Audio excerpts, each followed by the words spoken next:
With your digital signage media players, player actions allow you to send commands to your players, to your screens or external devices. We call them players in the digital signage world. So under players, if we're looking at the players view here, each player has a little player action button here to where it gives you a list of commands.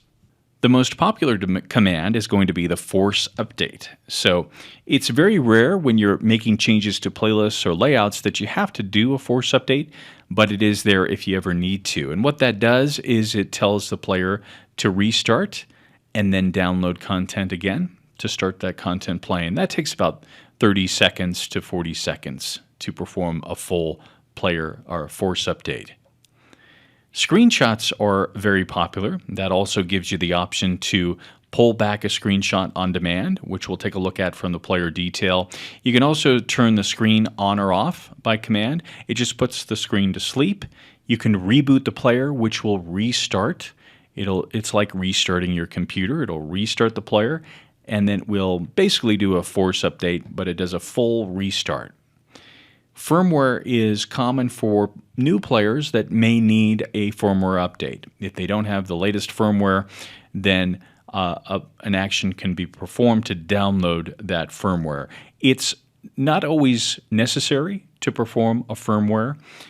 We find on the Engage PhD support side that it's only necessary if something doesn't seem to be playing right or an action doesn't seem to be working right. Sometimes a firmware will correct that. Let's take a look at the player record here. So I'm going to click on our pizza menu left.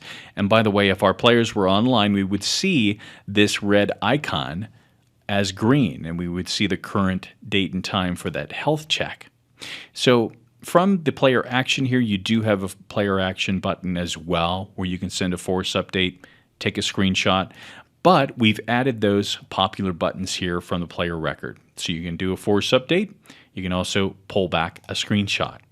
So when you perform either action from either the player action or from the force update or screenshot button, you will see a little cue here. In this case, I had made a change on the layout and it's going to want to refresh content automatically. But since the player is offline, it's not going to be able to do that until I turn it back on.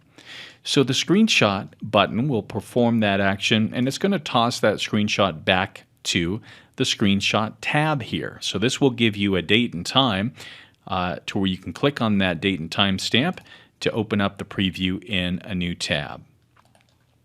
So either from the players list, from all players, or if you click on the players individually, you'll have player action and the force update and screenshot buttons.